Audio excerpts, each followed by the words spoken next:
రోజే సక్సెస్ కొట్టింది ISRO. X3 polarimeter ఉపగ్రహం ఎక్స్పోసాట్ ని విజయవంతంగా అంతరిక్షంలోకి పంపించింది.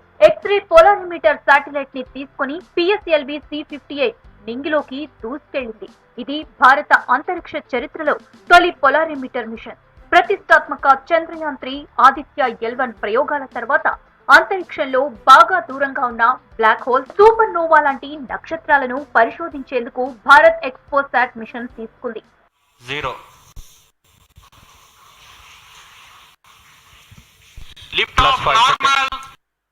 Bright morning of the New Year's Day made brighter by a majestic loft. PSLV C58 carrying India's X-ray polarimetric satellite towards its destination. जी हाँ, इस वर्ष का प्रथम प्रमोचन श्रीहरिकोटा के प्रथम प्रमोचन मंच से PSLV C58 का हमने सफलतापूर्ण उत्थापन देखा और यह अपनी उद्दिष्ट कक्षा की ओर निरंतर बढ़ता हुआ प्रथम चरण का निष्पादन पूरी तरह सामान्य. Closed loop guidance has been initiated. The next flight event is eagerly awaited. Of third stage is reported to be nominal. The PS3 stage based on this HTPB based solid propellant. There is confirmation of expected performance by PS3 stage, and currently the thrust has been cut off, but the vehicle is coasting with the PS3 पर यह एक प्रमुख अनुसंधान की दिशा है. X3 polarimeter satellite, దీన్ని ఎక్స్పోసాట్ గా పిలుస్తున్నారు. ఇది అబ్జర్వేటరీ మాదిరిగా పనిచేస్తుంది. ఎక్స్పోసాట్ అంతరిక్షంలో 5 ఏళ్లు పనిచేస్తుంది. కీలకమైన ఎక్స్రే డేటాను సేకరిస్తుంది.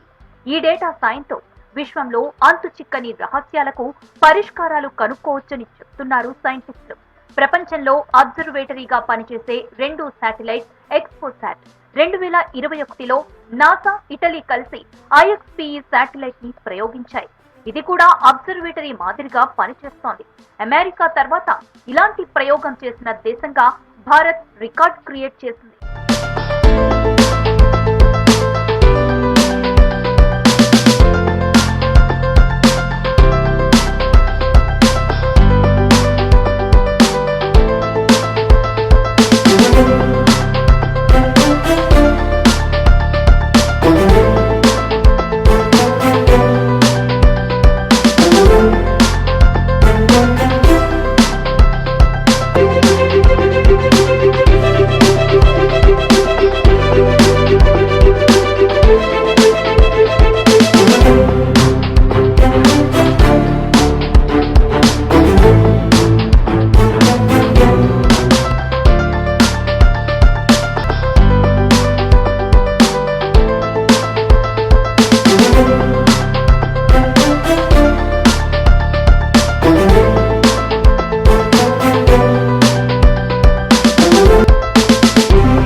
వస్తువులు ఎలా ఉన్నాయో సాధారణ టెలిస్కోప్ తో తెలుసుకోవచ్చు. అయితే అవి ఎలా పుట్టాయి, ఎలా ప్రవర్తిస్తాయి అనే అంశాల్ని మామూలు టెలిస్కోప్ తో తెలుసుకోవడానికి వీలు కాదు. అందుకే వీటిని తెలుసుకోవడానికి శాస్త్రవేత్తలు కొత్త ప్రయోగాలు చేస్తున్నారు. ఎక్స్ కిరణాలు, గామా కిరణాలు, కాస్మిక్ లేదా రేడియో తరంగాల నుంచి వచ్చే డేటాను సేకరించి రీసెర్చ్ చేస్తున్నారు సైంటిస్టులు. అసాధారణ పరిస్థితులున్న ప్రాంతాల నుంచి ఎక్స్ కిరణాలు వెలువడతాయి. విస్ఫోటనాలు జరిగినప్పుడు, ఆస్ట్రాయిడ్లు ఢీకొన్నప్పుడు, అయస్కాంత క్షేత్రాలు వేగంగా తిరిగేటప్పుడు ఎక్స్ కిరణాలు ఏర్పడతాయి. ఇందులో బ్లాక్ హోల్స్ కూడా ఉంటాయి. బరువు ఎక్కువై నక్షత్రాలు వీటిలోకి రాలిపోతుంటాయి. So the centers who have contributed for this mission in various ways, building the rocket, building the satellite, and also providing the ground infrastructure for us to operate and make this mission possible. So congratulations to all of you for your excellent contributions and all the team members of ISRO and also the partnering academia and institutions for making this mission possible. And the ISAT is the Women Engineer Satellite. Is going to be an excellent contribution from all the girl students who have built this spacecraft. And we also have the experiments sponsored by various non-governmental entities, space startups in India, powered through the in-space coordination process. So congratulations to InSpace for enabling all these payloads on board the PSLV. And we are going to have not only that this point is going to be unique in that aspect that all these payloads are there, but we are also having a unique way of dumping the remaining fuel and propellant and the gas in this stage with a different approach, which is again not going to be done for the very first time. This year just began, and we are going to have many launches, and 2024 is going to be the year of Gaganyaan. As you already know, the TVD1 mission has black holes లో గురుత్వాకర్షణ శక్తి చాలా ఎక్కువగా ఉంటుంది. అది ఎంత ఎక్కువగా ఉంటుందంటే అందులో నుంచి కాంతి కూడా బయటికి రాలేదు. అందుకే మనం వాటిని చూడలేకపోతున్నాం. అవి కనిపించవు కాబట్టి వాటిని అధ్యయనం చేయడానికి, వాటి గురించి తెలుసుకోవడానికి ప్రత్యేక ఏర్పాట్లు జరుగుతున్నాయి. ఎక్స్ కిరణాలను వెదజల్లే క్వాసర్స్, సూపర్ నోవా, న్యూట్రాన్ స్టార్ల గురించి తెలుసుకోవడానికి ఎక్స్రే టెలిస్కోప్లు అవసరం. విశ్వంలో రహస్యాలను, అంతుచిక్కని అంశాలను అర్థం చేసుకోవడానికి ఇలాంటి వాటిని అధ్యయనం చేయటం తప్పనిసరి అంటున్నారు సైంటిస్టులు.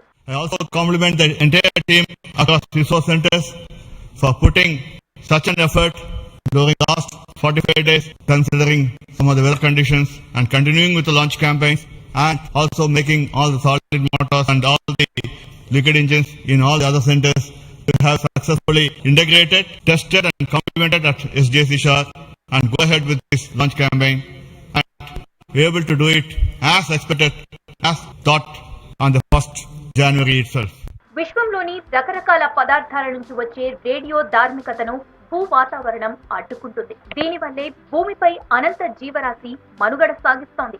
రేడియో ధార్మిక కిరణాలను ఆటంకాలు లేకుండా చూడొచ్చు.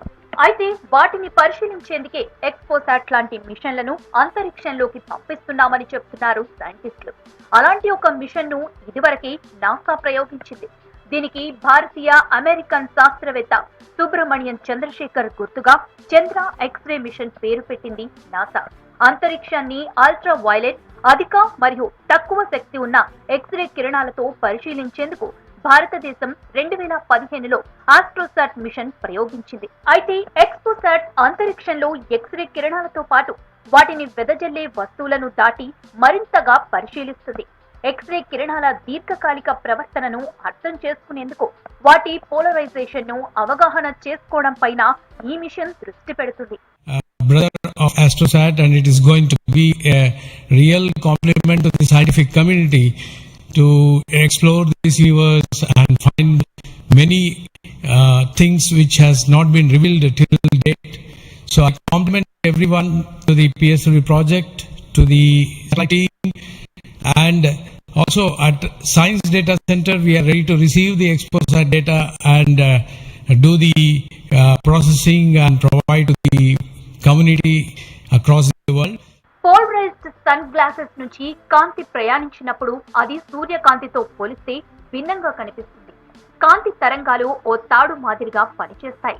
అవి వాటి మార్గంలో పయనిస్తూనే 4 వైపులా ప్రసరిస్తాయి. అయితే అవి వాతావరణంలో ప్రత్యేక ఫిల్టర్ల నుంచి లేదా వాయువుల నుంచి ప్రయాణించినప్పుడు అవన్నీ పోలరైజ్ అవుతాయి. వాటి కాంతి ఒకే మార్గంలోకి వస్తుంది. ఎక్స్రే కిరణాలు కూడా ఇలాగే ప్రవర్తిస్తూ ఒకే డైరెక్షన్ లో తిరుగుతూ ఒక్కటవుతాయి. ఎక్స్రే కిరణాలను వెదజల్లే వస్తువుల స్థితి, అవి ఉన్న దిశ గురించి కీలకమైన సమాచారం అందించడంలో పోలారిమీటర్ ఉపయోగపడుతుంది. అలాంటి ఒక పోలారిమీటర్ ను ఎక్స్పోసాట్ కు అమర్చారు.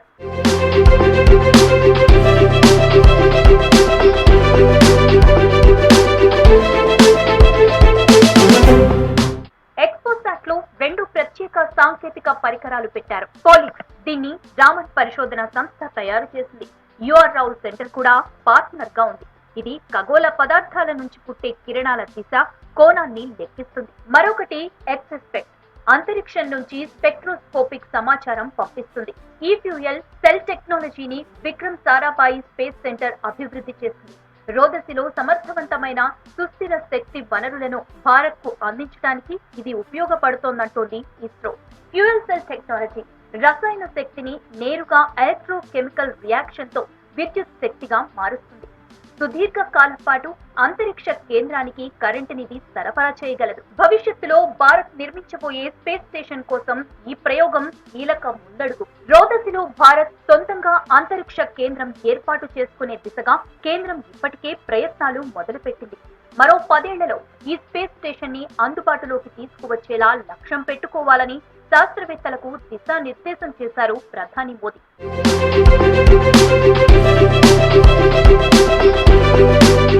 పిఎస్ఎల్వి సక్సెస్ తో కొత్త ఏడాదిని గ్రాండ్ గా మొదలుపెట్టింది ఇస్రో. ఇది ఆరంభం మాత్రమే అంటున్నారు సైంటిస్టులు. 2024లో మరిన్ని కీలక ప్రయోగాలున్నాయి. ఈ 2024 మిషన్ గగన్యాన్ సంవత్సరంగా నిలుస్తుందంటున్నారు ఇస్రో శాస్త్రవేత్తలు.